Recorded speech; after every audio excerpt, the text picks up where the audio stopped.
Let me ask you a quick question. If your ideal client walked into your studio today, the perfect person, the person you would most love to work with inside of your studio, and they walked in, would they instantly know that this is the place for them? Or would they perhaps just sort of feel, oh, this is fine, this is fine, this is fine? Often what I find is that boutique fitness studios struggle because they're actually trying to appeal to everyone. And because of that, unknowingly often somewhat repel the very clients that they want more of. So in this episode, I'm talking about why certain marketing actually makes you more invisible. So obviously not what we want.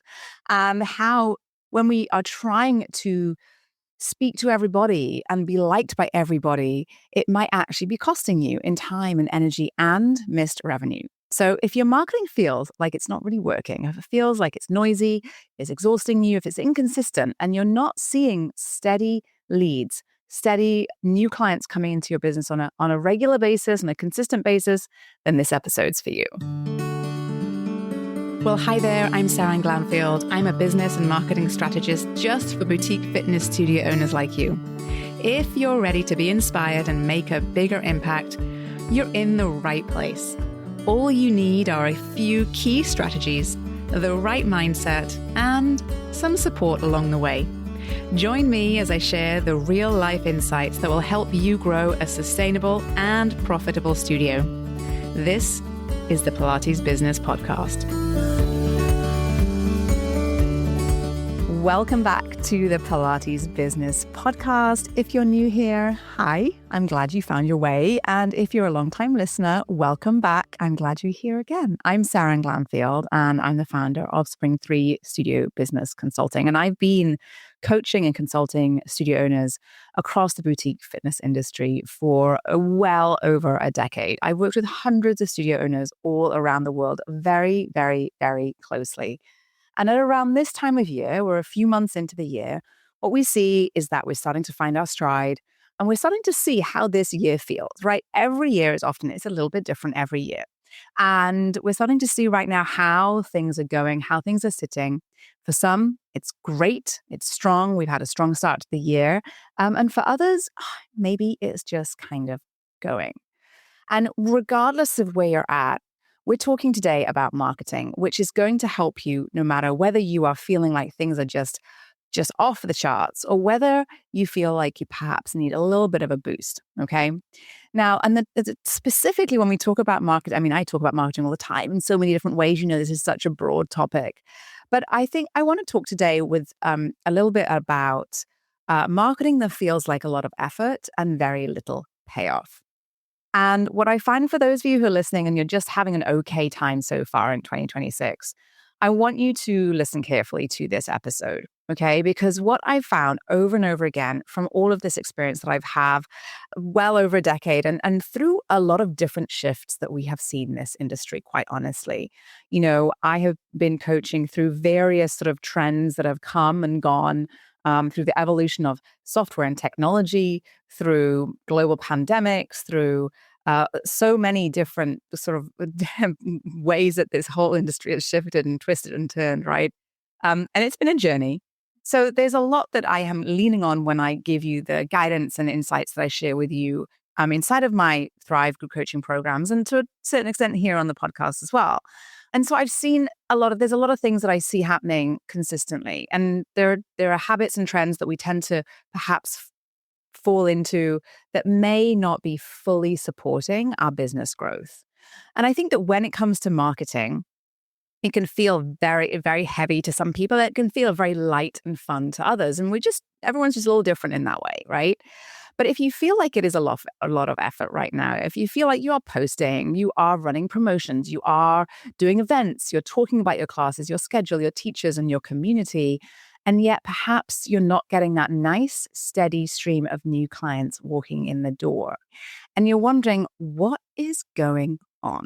People like your posts maybe, but they don't actually book, or when someone does walk through the door, they're often not quite the right fit, right? And so what often happens is we're trying to do more Then we're trying to discount more. We're thinking it's our price. We start blaming the competition, which is, obviously increasing everywhere we turn, right?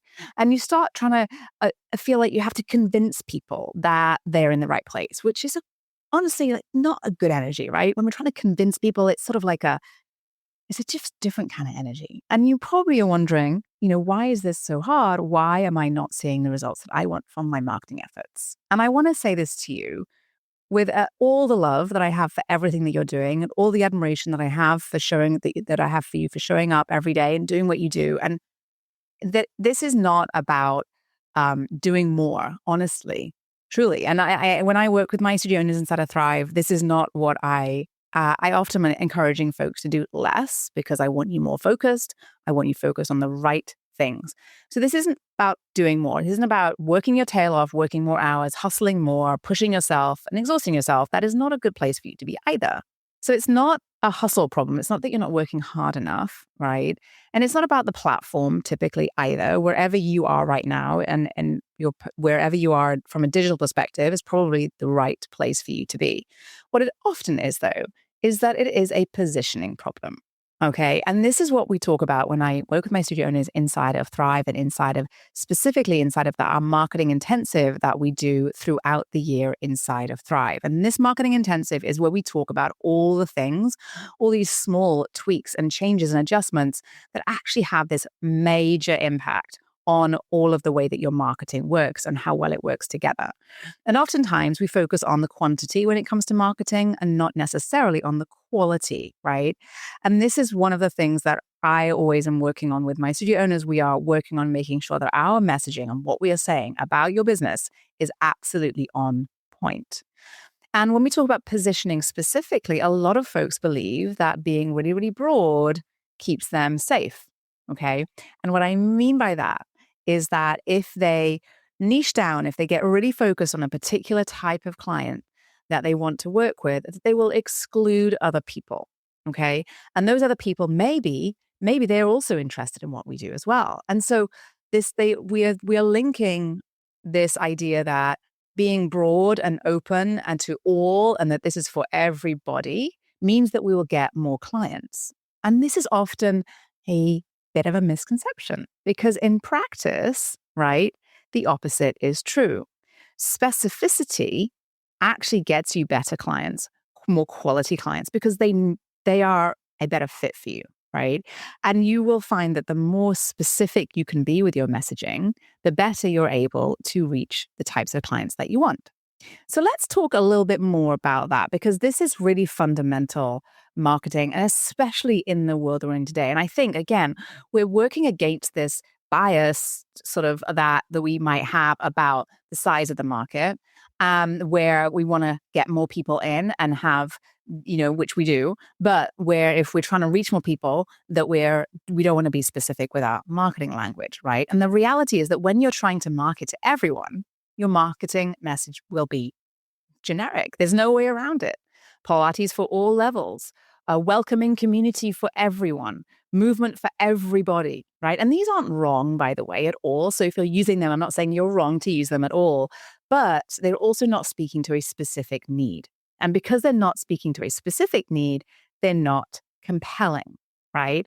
And what we find is that within this generic marketing, we find that there are some very hidden costs that are probably creating friction in your business. So you often find that you might be attracting price shoppers because you are being really broad with your messaging and perhaps coupling that with a discounted price point because you, again, want to really bring everybody in the door. And what happens is you attract price shoppers instead of committed clients. So you end up spending more time convincing people, right, after they've come in, instead of simply enrolling them and welcoming them back the next time. You end up often overworking in that early days to try to get them to understand, right? This is often what I hear. I want them to understand the difference. I want them to understand what it is I do, okay?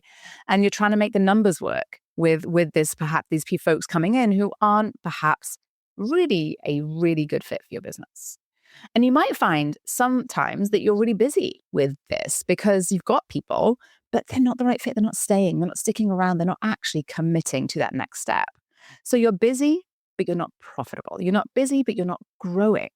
And this is really often, I mean, this is a fabulous opportunity, honestly, but it is often something that because we're masking the real problem because you've got new clients coming in and it looks like your marketing is working great, we often aren't looking for this particular issue.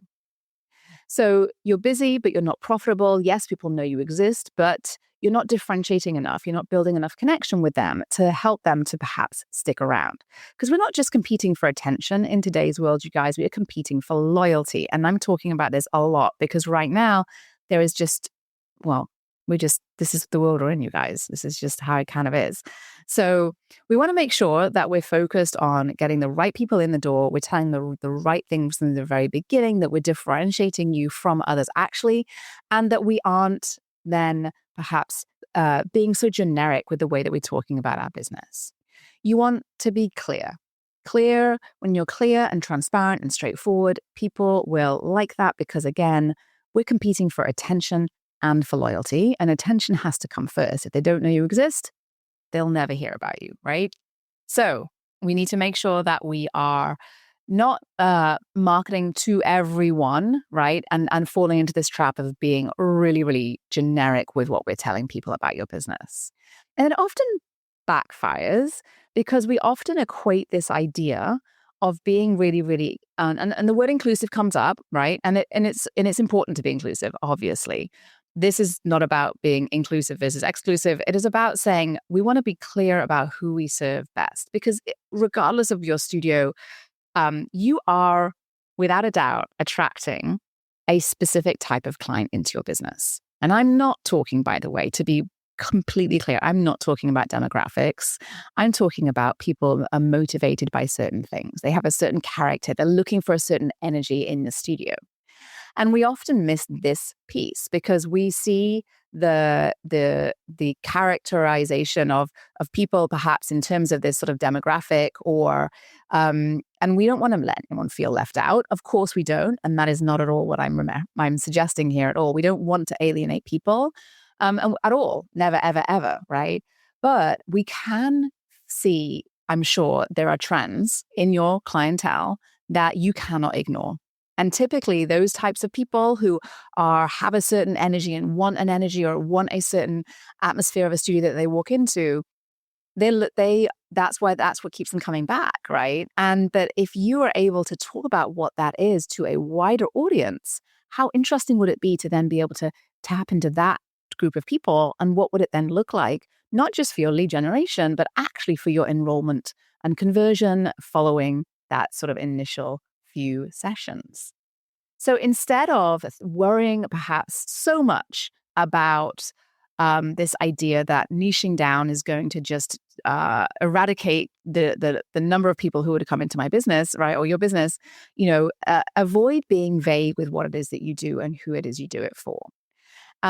Because being vague will, although you're hoping it'll capture more people, it probably does the opposite.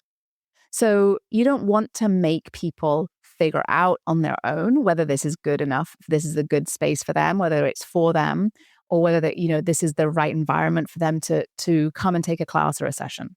We don't want them to actually have to figure out a whole lot of anything on their own because, again, in the world we're in today, we are competing for attention and loyalty, and we are competing for attention first, right? And so if there is a studio down the street or anyone else out there who is being more direct and more clear and more transparent with what they do, then your client's going to go there first because guess what, you guys? They didn't have to think about it. And we are so what's the word? We are really kind of living in a world where we expect to be served information. Right? Clients don't tend to go and do a whole lot of research on their own anymore. Like those are, I think, a bit of a bygone era. So we're not in that world anymore. So we have to be clear and upfront and transparent about exactly what it is that we are serving to them.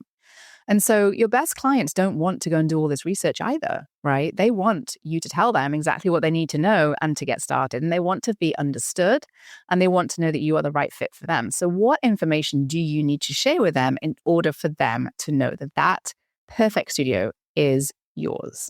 Okay. So when we dive into this inside of the Marketing Intensive, a whole lot of light bulbs go on, just like they might have already started going on for you, and just even having awareness for this conversation. And it's incredible how empowered I see the studio owners become around their marketing when they know exactly what it is they want to share with their clients about their business. And how when you have all of that, I just took a deep breath in because you just see the competition just dwindle away, because you see very, very, very clearly for yourself as a business owner, as a studio owner, how you're different from the others out there. And therefore, how you can communicate that with your community, and how much more powerful you feel when it comes to your opportunity for growth in your business. Okay. So there's a lot in this conversation, you guys, right? There's a lot of nuances here. And I want to make sure that, I'm being really clear. I think there's awareness for how generic and vague you might be being with your marketing messaging. Oh, you guys, it's kind of like the number one challenge that we're up against. And, I think that we have to be really, really careful about the way that we are communicating what we do and where we're putting our focus. And so when you have really strong positioning, truly it makes your marketing easier. I see it over and over and over again. Because when you're marketing from scratch every time, right, where you're showing up and you're thinking, or you're asking someone in your team to put together some posts, or you're trying to come up with some fun stuff to share, and you're starting from scratch every time, you're thinking to yourself, what do I say? How do I say it? Is this actually going to get likes? Is it really worth it? Right. And you're coming at this from every single time from sort of perhaps this very sort of blank page, right? Situation. Okay. And maybe you're going into AI and asking some questions and asking them to put together some posts for you. And that's all good. But AI has never been to your studio either. So AI is going to create, it's a large language model. It's going to use what it's seen other people use to give you even more potentially generic content, you guys. And without your input around your positioning, your content will feel generic. Your offers will feel also somewhat generic too. And you probably will find that not only are you not able to articulate what differentiates you from a digital perspective, so on your website, or in your social media, or in your emails, but you might not even be able to do that. And your team is even less likely to be able to do that. So this all has to come from you as the founder and the owner and the leader of your business. It has to come from your heart, from your soul. And this is, where you can really step into that next level when it comes to growth in 2026. Because I am a firm believer that if you want to thrive in 2026 and you want to grow and you want to participate in this enormous opportunity that exists, you have to be able to differentiate yourself and build a brand. Okay. And when you're able to position yourself and you've got strong positioning, it really helps to bring the right people into your business, to act like a filter, to bring only great leads, great new clients who are already excited about bringing you into their world, into their movement practice on a really regular basis. And that's when your marketing stops being performative, where you're just showing up to be seen, and actually starts being more strategic. And that's what I want from you, because in order to build a consistently profitable, growing business, you have to be strategic. Okay. So let's recap. If your marketing feels like it's falling a little bit flat, it's not because you just need to do more at all. Oftentimes, you need to step back and look inward and think about what it is that you want other people to know about your business and who it is that you are serving. If you're trying to reach too many people at once, it will fall flat, because marketing to everyone often leads to weaker resonance, right? People aren't as compelled to take action, which leads to lower conversions from the introductory offer or the trial offer into a membership. And frankly, more work for you and probably a whole lot more worry, right? And when you build into your marketing messaging more specificity, it builds trust. When you build in more clarity, that drives more response and demand. And when you are really clear on how you can position your business, it really does fuel that sustainable growth that I would love to see for your business. Okay. Now, here's the thing, you guys. Knowing this is one thing, and having awareness of it is critically important. In fact, I want you to go out there today, have a quick look at all of your places that you exist and do a quick audit, right? Are you really standing out? Are you able to truly articulate the value of what you do in your studio?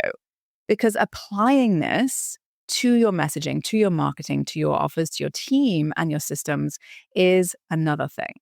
And this is exactly what we do inside of Thrive. This is my business coaching program for boutique fitness studio owners who want to take what could be a little bit of chaotic marketing and systems and structure in their business and turn it into something that has more systems and organization and more consistent revenue and profit as well. And inside Thrive, we don't just do more marketing, okay? We clarify your brand messaging, your positioning, we refine your marketing content and plan and strategy, and we build a business model that attracts the right clients consistently. And so if you're tired of guessing, if you're tired of discounting, if you're tired of doing everything yourself, and you want to have a studio that grows with more clarity and you want to be confident in your leadership and your ability to do that, then I'd encourage you to learn more about Thrive. You can do that at spring3.com/Thrive. I hope this was helpful to you as you go about building your boutique fitness studio business. If it was, go to wherever you're listening to this and rate and review this podcast. It would mean so much to me, but also help to get this podcast out there into our fabulous community of instructors and teachers who also may like to feel more encouraged and supported on their journey in our industry. Thanks so much for listening. I'll see you guys next week. Did you love this episode and want more? Head to spring3.com and check out my free resources that will help you run a profitable and fulfilling studio business. And before you go, one last reminder, there is no one way to do what you do, only your way. So whatever it is that you want to do, create, or offer, you've got this. Thanks again for joining me today and have a wonderful rest of your day.